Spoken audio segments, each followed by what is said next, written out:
Ohayo gozaimasu, konnichiwa, konbanwa minasang. Kali ini kita akan membahas Minna no Nihongo bab 8. Pada bab 8 ini terdiri dari 8 bunkai ya teman-teman.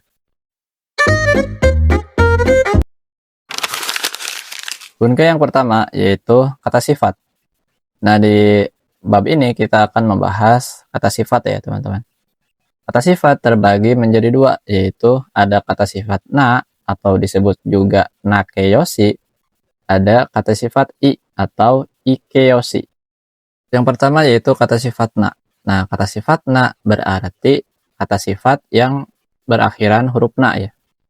Contoh, kireina artinya cantik, hansamuna tampan, benrina praktis, daijobuna tidak apa-apa, shizukana sepi, teisetsuna penting, shinsetsuna ramah, kangtana mudah, hikengna bahaya, kiraina benci, fubengna tidak praktis, sukina suka, hetana bodoh, gengkina sehat atau semangat, jozuna pandai, yumeina terkenal, nikiakana ramai, mudana sia-sia, majimena rajin atau serius, isokeng meina bersungguh-sungguh.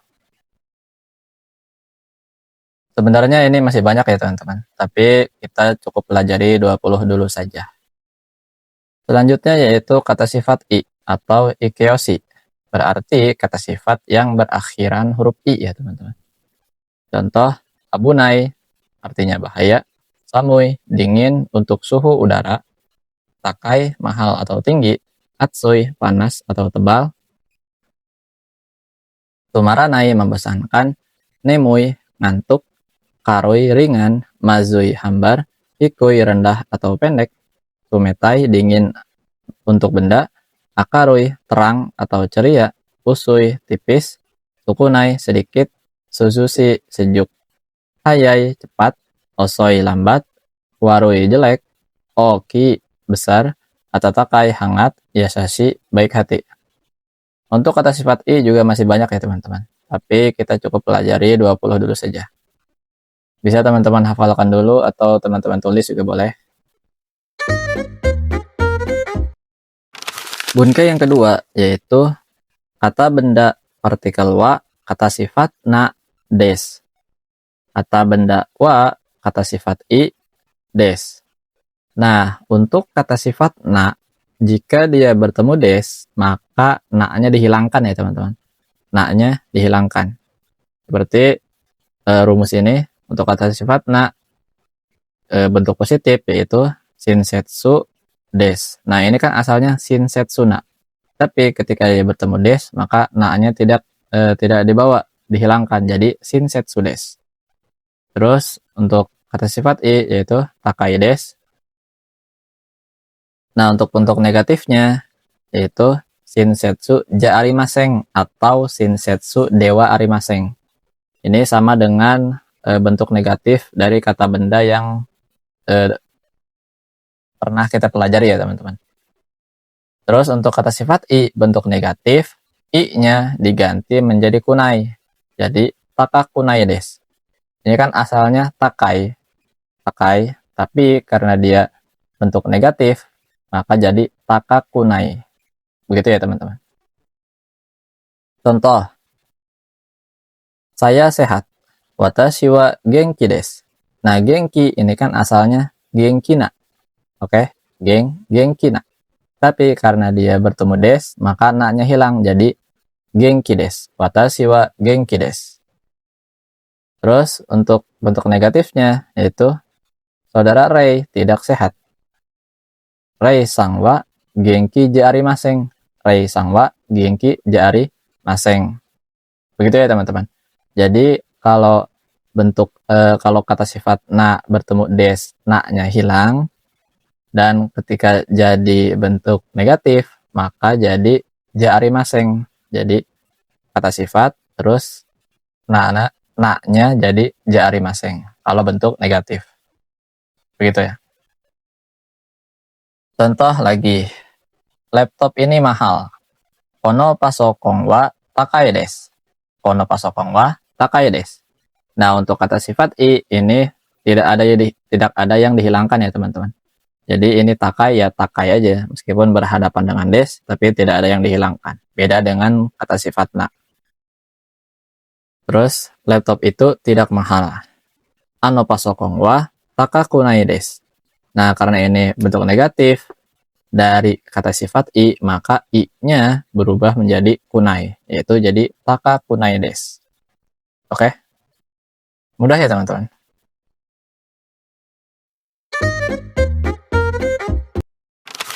Selanjutnya bunke yang ketiga, yaitu kata sifat na, kata benda, kata sifat i, kata benda.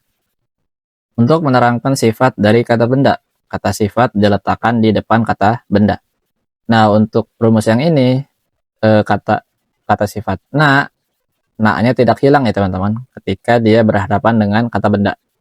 Tapi jika di rumus yang tadi, kata sifat na berhadapan dengan des, maka na-nya hilang. Tapi untuk kata benda, untuk kata sifat na yang berhadapan dengan kata benda, maka na-nya tidak hilang. Oke? Contoh, Jepang negara yang cantik. Nihon wa kirei na kuni desu. Nihon wa kirei na kuni desu. Nah, jadi na-nya tetap ada. Ini kan kirei na. Kata sifat na. Tapi na-nya tidak hilang karena ini berhadapan dengan kata benda. Oke? Jadi menerjemahkannya dari belakang. Jepang negara yang cantik. Nihon wa, Jepang dulu sebagai subjek. Terus baru ke belakang. Cantik yaitu kirei na. Terus negara yaitu kuni, baru des. Jadi Jepang negara yang cantik, Nihon wa kirei na kuni desu. Nah, untuk yang ini apa?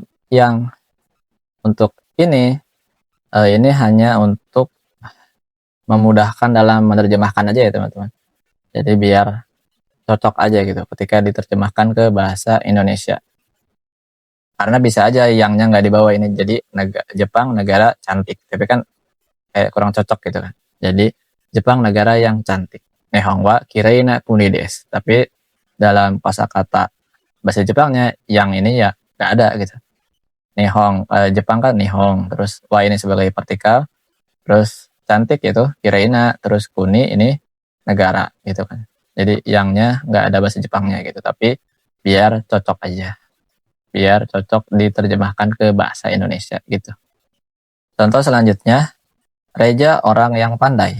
Reja sangwa jozuna hito desu. Reja sangwa jozuna hito desu. Nah, ini juga sama, meskipun ini kata sifat na, tapi na-nya tidak hilang karena berhadapan dengan kata benda. Jadi, Reja sangwa jozuna hito desu. Jadi, sebutkan dulu orangnya, sebutkan dulu subjeknya, terus baru ke belakang ke kata sifatnya. Di sini pandai berarti jozuna. Terus kata bendanya apa? Ini orang berarti hito. Nah, setelah kata benda baru des. Begitu ya teman-teman. Terus saya akan pergi ke tempat yang ramai. Watashi wa nigiya kana tokoro e ikimasu. Ini juga sama. Jadi subjek watashi, terus partikel wa, terus baru ke kata sifat ramai yaitu nigiya kana, terus tempat yaitu tokoro, terus ke yaitu partikel e, pergi yaitu ikimasu. Selanjutnya, setiap hari makan masakan yang enak. Mainichi oishi ryori o tabemasu. Mainichi oishi ryori o tabemasu. Mainichi tetap di depan setiap hari, terus baru ke belakang enak yaitu oishi, terus masakan yaitu ryori, terus partikel wo karena ini objek, terus baru kata kerja makan yaitu tabemasu. Begitu ya teman-teman. Sangat-sangat mudah. Kantan desu ne. Selanjutnya bunke yang keempat yaitu kata sifat 1 ga, kata sifat 2. Ga di sini artinya tapi ya teman-teman. Sebagai pembanding atau kalimat bertentangan. Bisa positif dulu kemudian negatif, bisa juga negatif dulu kemudian positif. Tapi di sini bukan positif negatif kata sifatnya ya teman-teman. Tapi positif, tapi kata sifat yang bermakna positif dan kata sifat yang bermakna negatif. Contoh gini, makanan Jepang enak tapi mahal. Nihon no tabemono wa oishii desu ga takai desu. Nah, ini secara kata sifat ini kan positif semua ya teman-teman. Oishi tetap oishi, takai juga takai, bukan oishi kunai, bukan takakunai. Nah, maksud positif negatif di sini yaitu kata sifat yang bermakna positifnya apa dan kata sifat yang bermakna negatifnya apa. Di sini yaitu kan enak tapi mahal. Nah, berarti kan yang bermakna positifnya yaitu enak. Nah, yang bermakna negatifnya yaitu mahal. Jadi, makanan bahasa Jepang enak tapi mahal. Gitu kan. Nihon no tabemono wa oishii desu ga takai desu. Nah, cara membuat kalimat ke bahasa Jepangnya yaitu sebutkan dulu subjeknya. Ini kan makanan Jepang, berarti Nihon no tabemono. Terus partikel wa, terus kata sifat yang ini dulu, yang depan dulu. Kata sifat ini, terus des, ga. Nah, jangan lupa ga sebagai tapi. Terus baru kata sifat yang kedua, ini mahal, berarti takai des. Begitu ya teman-teman. Jadi gak ada yang dibolak-balik gitu. Contoh yang kedua, tas ini murah tapi kuat. Tas ini murah tapi kuat. Nah, ini yang bermakna positifnya apa teman-teman? Kuat ya. Dan yang bermakna negatifnya yaitu murah. Nah, berarti ini menggunakan rumus yang ini. Yang negatif dulu, baru kemudian positif. Ini kan berarti tas ini murah tapi kuat. Nah, murahnya ini bermakna negatif dan kuatnya bermakna positif. Jadi bahasa Jepangnya kono kabang wa yasui desu ga jobu desu. Kono kabang wa yasui desu ga jobu desu.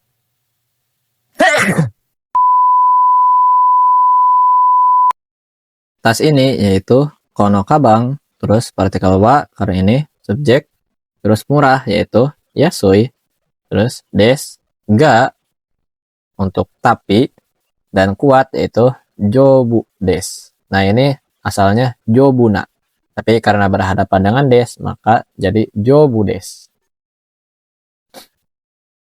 Contoh yang ketiga yaitu motor itu berisik tapi bagus.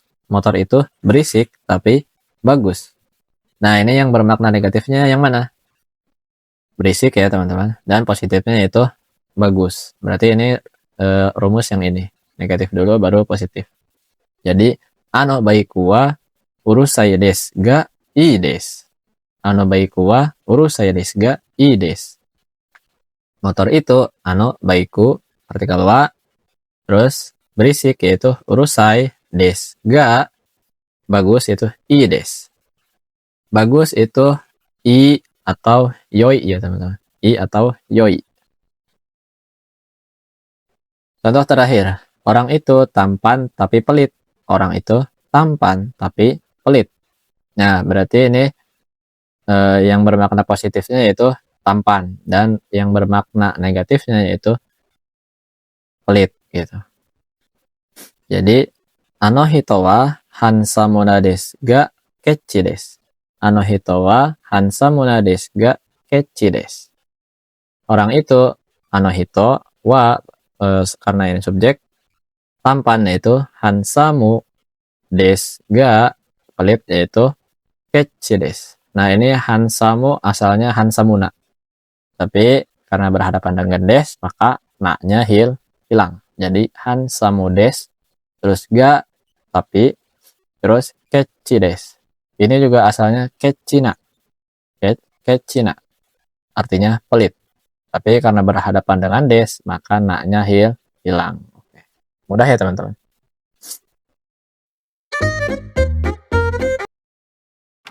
Bunkai yang kelima yaitu totemo dan amari. Totemo artinya sangat. Amari artinya tidak begitu. Totemo untuk kalimat positif dan amari untuk kalimat negatif. Diletakkan di depan kata sifat ya teman-teman. Contoh, kota ini sangat dingin. Kota ini sangat dingin. konomachi wa totemo samui desu. Nah, jadi totemo dulu baru kata sifat. Ya, diletakkan di depan kata sifat. Jadi konomachi wa totemo samui desu. Contoh yang kedua, saya sangat suka film Naruto. Watashi wa Naruto no eiga ga totemo suki desu. Watashi wa Naruto no eiga ga totemo suki desu. Nah, kenapa di sini ada partikel ga? Karena ini asalnya untuk menyatukan kata benda dengan kata sifat ya, teman-teman. Ini kan asalnya yaitu eiga ga suki desu. Gitu kan? Nah, tapi karena di sini ada totemo, ini juga nggak apa-apa, tetap dipakai ga, tetap ada partikel ga. Dan ini tidak ada artinya ya, teman-teman. Ini tidak ada artinya. Bukan tapi seperti yang tadi, bukan. Tapi ini nggak ada artinya. Jadi hanya partikel tambahan untuk menyatukan kata benda dengan kata sifat. Tapi kan di sini ada totemo, nggak apa-apa. Meskipun di depan kata sifatnya ada totemo, tapi tetap memakai partikel ga. Begitu ya, teman-teman. Jadi saya sangat suka film Naruto, yaitu Watashi wa Naruto no eiga ga totemo suki desu.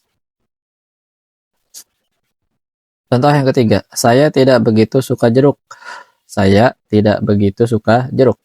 Watashi wa mikan ga amari suki ja arimasen. Watashi wa mikan ga amari suki ja arimasen.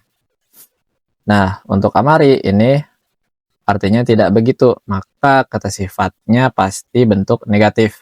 Ini kan suka, asalnya kan suki na, tapi karena bentuk negatif jadi suki ja arimasen.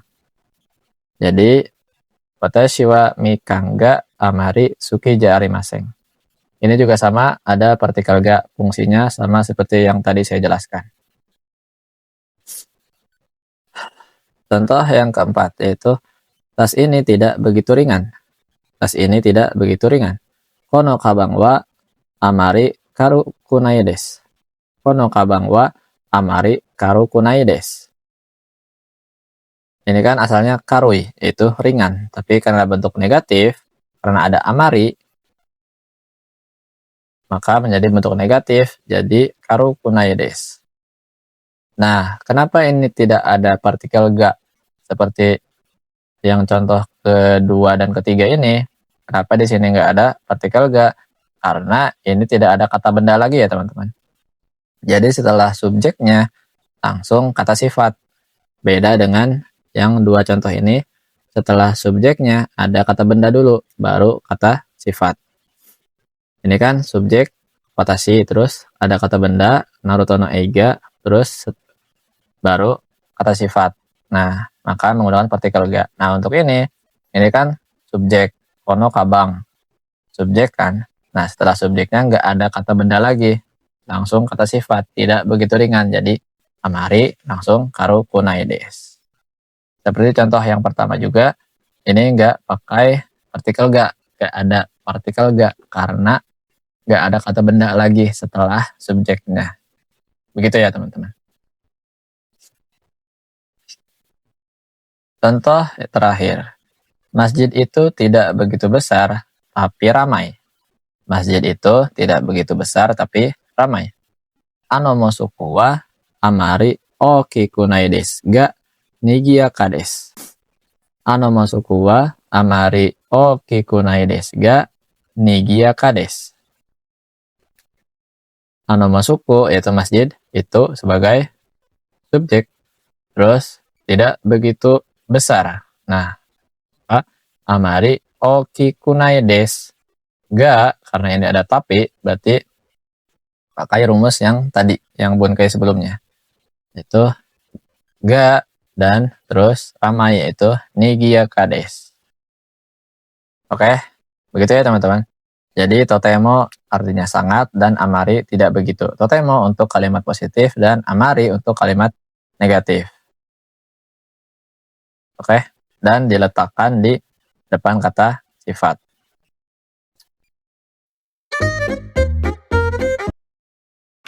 Bunkai yang keenam, yaitu kata benda partikel wa do desu ka. Do desu ka artinya bagaimana dan selalu berada di akhir kalimat. Contoh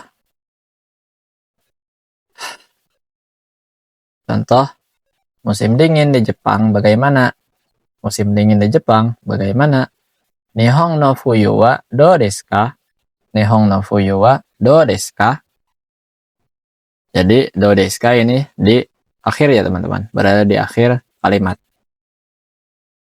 Nihon no fuyu wa do desu ka? Terus misal dijawab sangat dingin. Totemo samui desu. Musim dingin yaitu fuyu, Jepang yaitu Nihon. Jadi Nihon no fuyu wa do desu ka? Begitu ya teman-teman. Contoh yang kedua yaitu masakan Jepang bagaimana? Nihon no ryori wa do desu ka? Nihon no ryori wa do desu ka?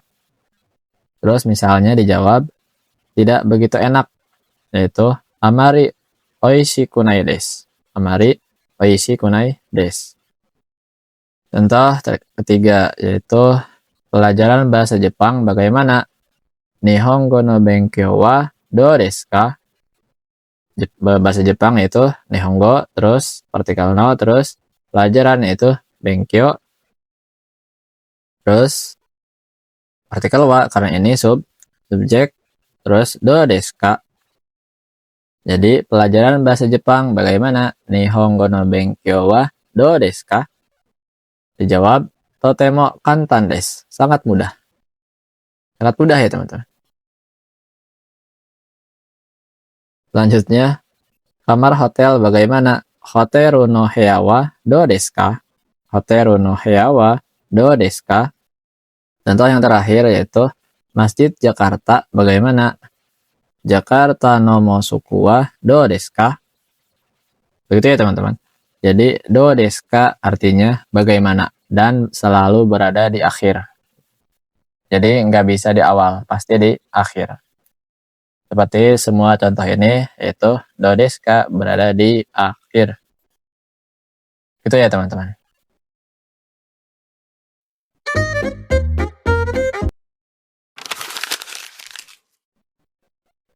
Bunka yang ketujuh yaitu kata benda 1 wa dongna, kata benda 2 desu ka. Dongna artinya yang bagaimana. Ini letaknya bisa di awal, bisa juga di akhir. Contoh, Jepang negara yang bagaimana? Nihon wa dongna kuni desu ka? Nihon wa dongna kuni desu ka? Nah ini dongnanya yaitu di akhir ya teman-teman. Jadi sebutkan dulu subjeknya, ini kan Jepang itu Nihon, terus yang bagaimana yaitu dongna, terus negara yaitu kuni, terus desu ka gitu. Jadi Nihon wa dongna kuni desu ka? Terus dijawab kirei na kuni desu, negara yang bersih. Contoh yang kedua, orang Indonesia orang yang bagaimana? Indonesia jing wa dongna hito desu ka?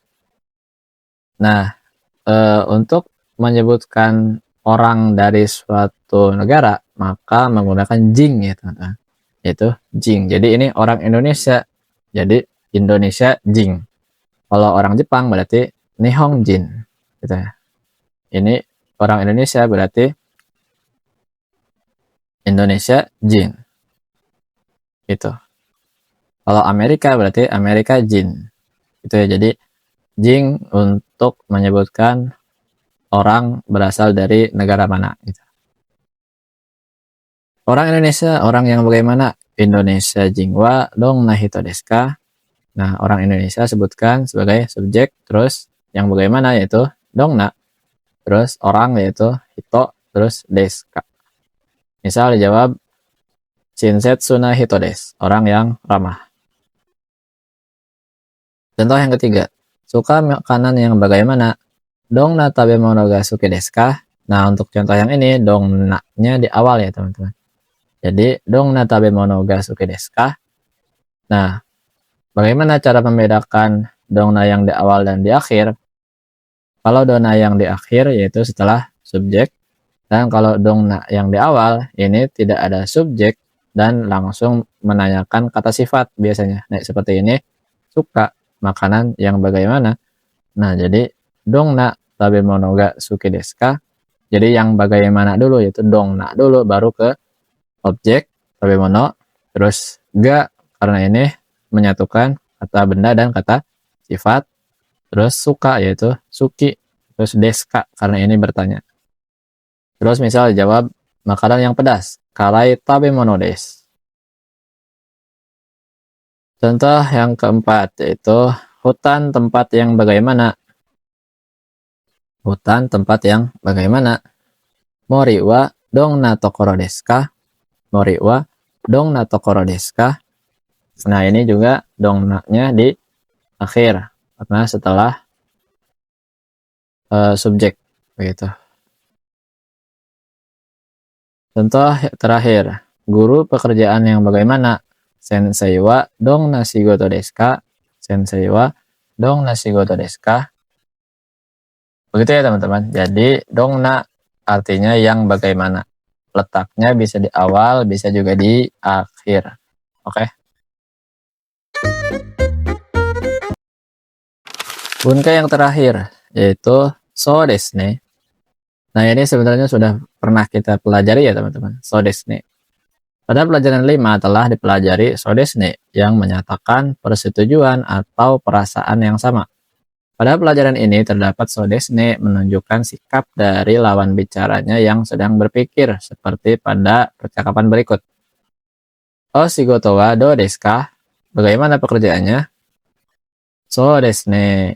Isogashi desu ga omoshiroi desu. Nah, jadi so desu ne ini untuk berpikir gitu. Seperti ini. Ini kan ditanya, o shigoto wa dou desu ka? Bagaimana pekerjaannya? So desu ne. Gitu. Jadi, so desu ne. Isogashi desu ga omoshiroi desu. Ya, sibuk tetapi menyenangkan. Seperti itu. Bagaimana teman-teman? Kira-kira untuk bab 8 ini mudah dipahami. Ini tentang kata sifat ya teman-teman. Dan masih banyak kata sifat yang lain yang bisa teman-teman hafalkan. Oke, mungkin seperti itu saja untuk pembahasan bab 8 ini. Mudah ya teman-teman. Sangat-sangat mudah. Tetap semangat buat teman-teman. Semoga video ini bermanfaat. Ya, mata ne minasang.